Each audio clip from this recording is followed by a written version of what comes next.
BNP মহাসচিব মির্জা ফখরুল ইসলাম আলমগীর বলেছেন, হিন্দু সম্প্রদায়ের ওপর কথিত হামলার অভিযোগ তুলে দেশে নৈরাজ্য সৃষ্টি করতে চায় আওয়ামী লীগ। সৈয়দপুর বিমানবন্দর থেকে ঠাকুরগাঁও যাওয়ার পথে সৈয়দপুরের স্মৃতি অম্লান চত্বরে এক পথসভায় তিনি একথা বলেন। এ সময় মির্জা ফখরুল বলেন, যারা আজকে ডক্টর ইউনূসের নেতৃত্বে দায়িত্ব নিয়েছে তারা নিরপেক্ষ মানুষ, তাদেরকে সম্পূর্ণ সহযোগিতা করতে হবে।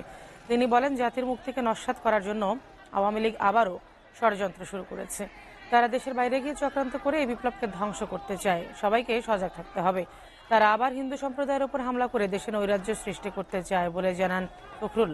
এ সময় সৈয়দপুর জেলা বিএনপি সভাপতি অধ্যক্ষ আব্দুল গফুর সরকার, সাধারণ সম্পাদক শাহিন আক্তার সহ বিভিন্ন পর্যায়ের নেতাকর্মীরা উপস্থিত ছিলেন। এই বিপ্লবকে তারা ধ্বংস করে দিতে চায়, আপনাদেরকে সজাগ থাকতে হবে। তারা আবার হিন্দু সম্প্রদায়ের উপরে আক্রমণ হচ্ছে, হামলা হচ্ছে, এই অভিযোগ তুলে তারা আজকে দেশে একটা নৈরাজ্য সৃষ্টি করতে চায়।